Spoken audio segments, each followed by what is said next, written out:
Rockall Bank is a tiny, isolated rock in the ocean, indistinguishable from every other rock you've ever seen at sea. Yet, hundreds of kilometers into the North Atlantic, it finds itself at the epicenter of a decades-long political dispute. At stake are fishing rights, minerals, sovereignty, prestige, and above all else, national pride. Peeling back the curtain reveals overlapping territorial claims, United Nations conventions, maritime law complexities, and geopolitical tensions between four nations, each unwilling to concede even an inch.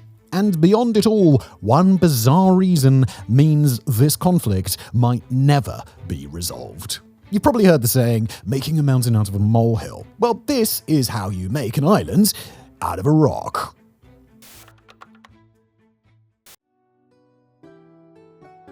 So, what exactly is Rockall Bank? No, it is not a place to store your money.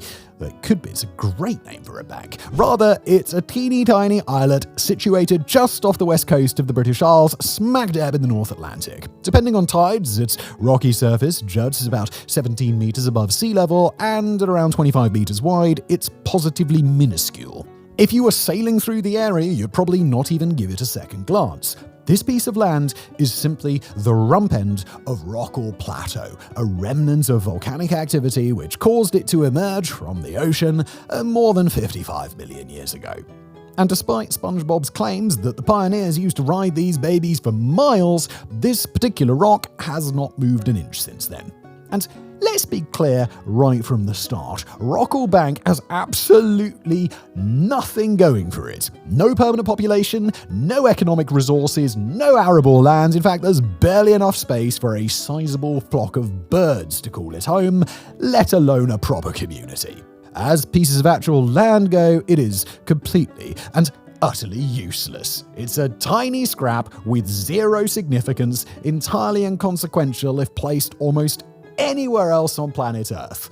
But that's the point. This tiny rock, because of its specific location, has attracted significant controversy, with no fewer than 4 separate countries trying to claim it as their own. This dispute has already endured for 7 decades, and may continue for 7 more. And when you delve into the history of this tiny islet, you quickly discover why. The earliest recorded mention of any nation even noticing Rockall Bank comes from 1810, when the British Royal Navy first scrambled onto it to claim it for Blighty. At least they didn't try to draw any borders across it, it simply wasn't big enough. It was only in 1861 that Rockall was first identified for its potential riches beneath the surface. On page 4 of the Irish Times, it was written that Rockall could possess resources, quote, surpassing in value the gold discoveries of California or Australia. This estimation was largely due to local anglers who had for generations been hauling up tons and tons of valuable fish from the area. If a country or empire were one day able to take control of Rockall, it would gain exclusive rights to the surrounding waters and access to abundant fisheries, making the controlling nation a handsome profit. Furthermore, there was also the possibility of oil and gas reserves beneath the seabed, which would undoubtedly make any nation holding Rockall fabulously wealthy. In reality, however, disputes surrounding Rockall aren't centered around the rock itself, but rather the Rockall Plateau upon which it sits. This underwater formation includes the Hatton Bank, another formerly volcanic area located to the planet's northwest. Due to this connection, the plateau is sometimes referred to as the Hatton-Rockall area. Many countries in the region have sailed and fished in these waters throughout history. However, the dispute over this long-traversed area didn't actually escalate until almost 100 years after the Irish Times article was published. In 1955, 2 British Royal Marines landed on Rockall and hoisted the British flag in an attempt to annex it. It must have been a slow day at the office or something. Rumour even has it that the recently crowned Queen Elizabeth II personally ordered this annexation. But this was no longer the age of empire, when one could simply plant a flag, nail a plaque to a rock, and call it a day. This was now an era of nations, international cooperation, and disputes resolved peacefully through diplomacy. Consequently, several countries objected strongly to Britain's claim over Rockall and explicitly denied the British Crown's right to it. These nations included the Republic of Ireland, long a thorn in Britain's side, alongside the Kingdom of Denmark and the Northwest Atlantic nation of the Republic of Iceland. The dispute, particularly surrounding fishing rights in the region, has persisted ever since.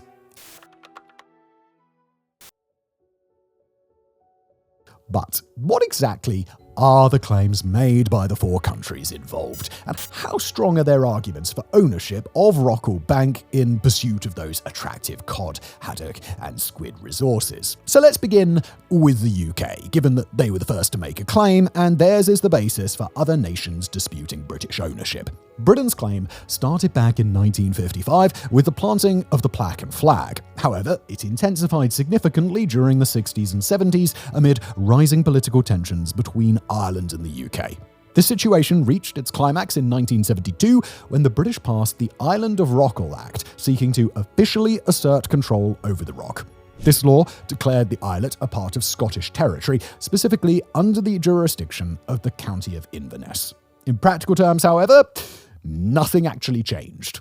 Now, this gets even more complicated when you factor in the UN Convention on the Law of the Sea, a landmark international agreement that impacts Britain's claim but didn't come into force until 1994. Generally speaking, under international law, a country's territorial waters extend up to 22 kilometers from its coastline. When overlap occurs, jurisdictions are usually determined either by drawing a median line or by implementing a sharing agreement for joint management. But Rockall falls well outside this 22-kilometer range for all of the countries laying claim to it. So, what's going on here? Well, under the UN Convention, which we'll simply refer to as sea law for convenience today, countries are permitted to extend their claims out to 370 kilometers or 200 nautical miles from their coastlines, provided no other nation has a competing claim. This territory is known as an exclusive economic zone or simply an EEZ. Furthermore, claims can stretch even further, up to nearly 650 kilometers, but such extended claims relate exclusively to the seabed and associated resources. This larger zone is called the Extended Continental Shelf, and the claim specifically does not include the waters above the seabed. So, what does this mean practically? While the 650-kilometer range could apply to resources like oil and gas reserves, fishing right considerations remain restricted to the 370-kilometer EEZ. International law is complicated, so just keep in mind that it's possible for countries to claim territory further out to sea than the General Convention guidelines suggest. The basis of the UK's claim is that Rockall falls within the acceptable range of its territory. The islands of St Kilda, part of the Outer Hebrides, are just over 311 kilometres away. In fact, St Kilda is the closest landmass to Rockall Bank, lending the UK a relatively strong claim over the islet and its surrounding territorial waters. Great Britain maintains that the area within a 22-kilometre radius around Rockall is therefore within its own exclusive economic zone, according to maritime law, which implies that other countries should not be permitted to fish there. However, there are some weaknesses to the British claim, most notably arising from a decision in 1997 when the UK officially undermined its own position by designating Rockall Bank as a rock. This is significant because under international maritime law specifically, quote, rocks which cannot sustain human habitation or economic life of their own shall have no exclusive economic zone or continental shelf. This means that although the UK has often attempted to enforce its EEZ, notably by bothering Irish fishing vessels near the rock, under UN regulations the 22-kilometre exclusion zone should not actually apply. However, the UK claims it anyway. Moreover, St Kilda is generally considered to be uninhabited, aside from the National Trust for Scotland staff who live there protecting native seabird populations and the permanent Ministry of Defence base there. The island was evacuated in 1930, and since then, no real permanent population or community has lived there, though visitors are permitted. This raises doubts about the legitimacy of using St Kilda as a reference point to measure territory. If St Kilda's status in this respect were ever challenged and disqualified in an international tribunal, the UK's valid territories might actually be located farther away than those of other nations claiming Rockall and its surrounding area. As the UN's rules explicitly apply to rocks which cannot sustain human habitation, there have been unsuccessful attempts to prove that Rockall is, in fact, an island and therefore does not fall into that category. In 1985, former British SAS soldier Tom McLean spent 40 days on Rockall in an attempt to demonstrate its island status and validate it as a British territory. Since then, others have surpassed his record. Greenpeace activists protesting in 1997 occupied Rockall for 42 days, and in 2014, British explorer Nick Hancock held the longest occupation so far, remaining on the rock for 45 days. In 1988, the UK and Ireland agreed to delineate areas of the continental shelf between the two nations, effectively granting each country half of the plateau. However, this agreement does not consider the claims from both Iceland or Denmark, both of which reject this division outright. Ireland's claim, slightly more complicated. The Republic does not actually claim Rockall Bank itself, nor has it ever sought to annex it. What it does claim, however, is a stretch of the Rockall Plateau owing primarily to its proximity to the Irish mainland. Rockall Bank itself lies approximately 423 kilometres from Ireland's nearest landmass, Tory Island in County Donegal. However, this distance can be misleading, as most of the plateau is located well within the area Ireland could reasonably claim under maritime law. Rockall Bank itself sits in the plateau's northeastern quadrant. Ireland's former Foreign Affairs Minister Charlie Flanagan previously clarified the matter by emphasising the consistent position taken by successive Irish governments. Rocks do not hold significance when establishing legal claims to mineral rights on the seabed, nor to the fishing rights surrounding them. Another important facet of Ireland's territorial claims stemming from this standpoint is the outright rejection of the UK's attempted annexation of the rock itself. Ireland's primary concern is that the UK would use ownership of the rock as grounds for claiming exclusive fishing rights in the area. Ireland argues that Irish fishermen have relied on the waters around Rockall to earn their livelihoods for generations, thereby establishing their historical right to fish there. Similarly, Iceland and Denmark would likely assert comparable historical claims on behalf of their own country's fishermen. In essence, Ireland is less concerned with ownership of an isolated rock in the middle of the sea and more concerned with maintaining access to fishing grounds they've traditionally used and the implications British claims over the rock could have on that access.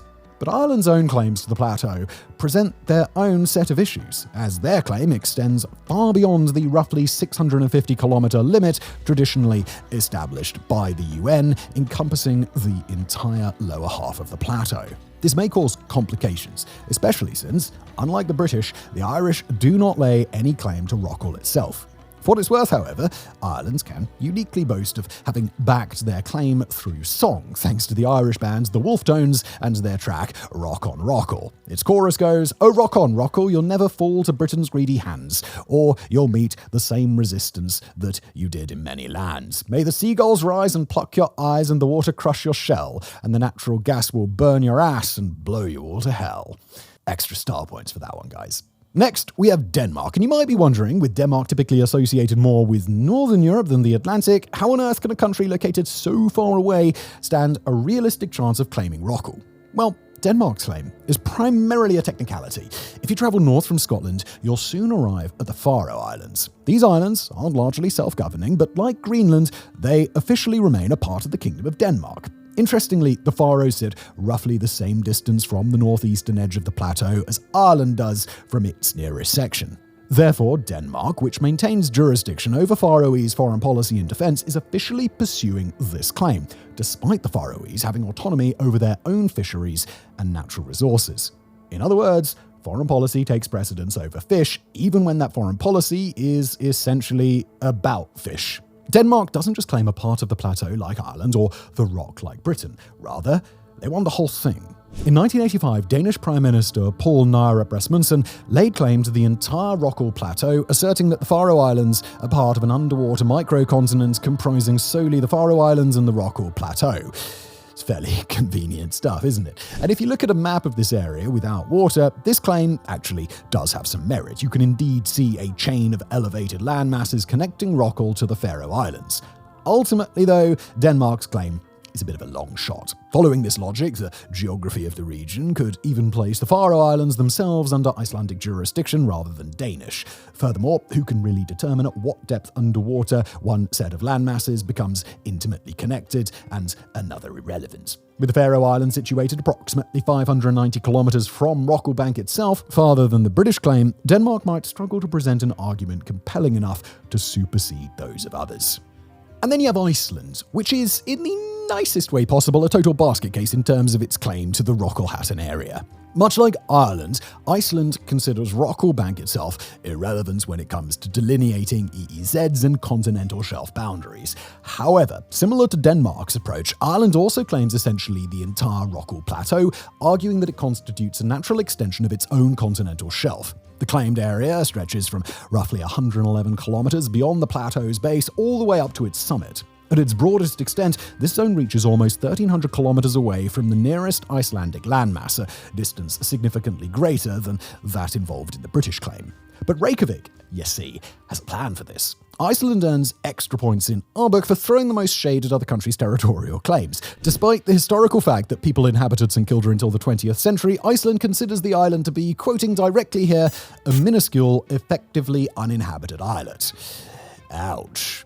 To further undermine the British claim, the argument points out that St Kilda lies beyond the British territorial sea limit. In other words, it suggests St Kilda is located so far away from the rest of Britain that using it as a baseline for measuring territorial claims is simply unfair. Iceland, meanwhile, has likely put in the greatest effort when it comes to surveying the ocean floor to support its claims. In total, Iceland has surveyed approximately 1.3 million square kilometers, an area roughly 13 times larger than Iceland itself. So, if extra credit is awarded for effort, Iceland might just have a good chance of success. But there are some significant issues with Iceland's claim. To begin with, Iceland's claim is de facto the farthest out of all four nations competing for the ownership of Rockall Bank and its surrounding plateau, and not by a small margin, being located 707 kilometers away from Rockall Bank itself. The second reason, however, is just simply bizarre.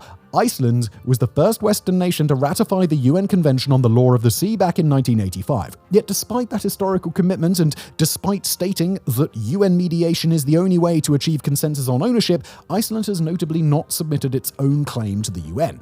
The stated reason for this refusal is that submitting a claim would somehow compromise its rights over the continental shelf in the area.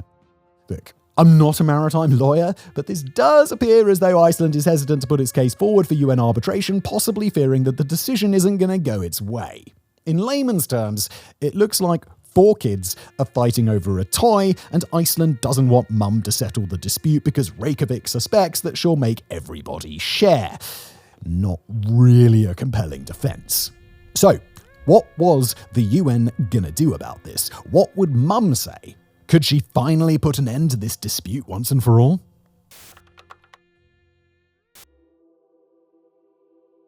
Now, all of this was supposed to reach its conclusion at the 24th session of the UN Commission of the Limits of the Continental Shelf, or CLCS. Between 2009 and 2010, Denmark, Ireland, and the UK had submitted their claims to the CLCS over the Rockall zone, while Iceland did not. And, as a result, the CLCS decided absolutely nothing. In fact, it literally couldn't decide. You see, because Iceland has yet to submit its CLCS claim regarding Rockall, the Commission cannot reach a consensus on the dispute. The CLCS requires all disputing parties, including Iceland, to submit their claims before it can make a final decision. Therefore, the matter of who actually owns Rockall still remains completely unresolved. Essentially, the UN was forced to step aside and leave the four countries to continue arguing among themselves with the faint hope that they might eventually reach an agreement further down the line. However, other than the UK and Ireland amending their 1988 agreement in 2014 to establish one common maritime boundary, no consensus has emerged. Currently, the UK and Ireland continue to claim half each, with the UK's portion including the rock itself. Iceland and Denmark each assert claims over the entire area. Ireland's primary stance is that historical rights should take precedent over legal arguments for exclusive access, while Iceland has effectively halted the whole process due to fears of being proven wrong. Conferences held in Dublin, London, Copenhagen, and Reykjavik throughout the 2000s and 2010s repeatedly attempted but ultimately failed to resolve the dispute. And in short, it's just a bit of a mess. The situation only became more complicated after the UK voted itself out of the EU in 2016. Although on paper, this vote did not directly change the nature of the dispute, in practice the UK became much more defensive regarding what it considered its own fishing territories, including the 22 kilometres around Rockall Bank. As a result, both the devolved Scottish government and the UK government have found themselves at loggerheads with Ireland. British ships have occasionally chased Irish fishermen away from the area, and in 2019, Scottish External Affairs Minister Fiona Hyslop warned the Irish government that Scotland would deploy vessels to protect its fishing rights around Rockall. And we have to remember, this is about more than just fishing, as Rockall could potentially be a source of rare earth minerals as well as oil and gas.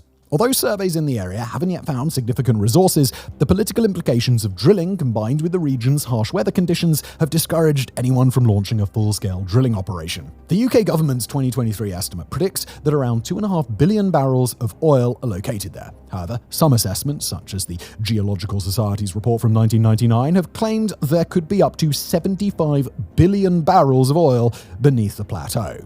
Many other estimates fall somewhere in between. Even if that larger number is remotely accurate, this scenario would quickly shift from a slightly amusing maritime dispute into, well, whatever the very opposite of amusing is. And if the reserves are closer to that upper figure, the military might even turn up ready to dole out some freedom. So, who's right?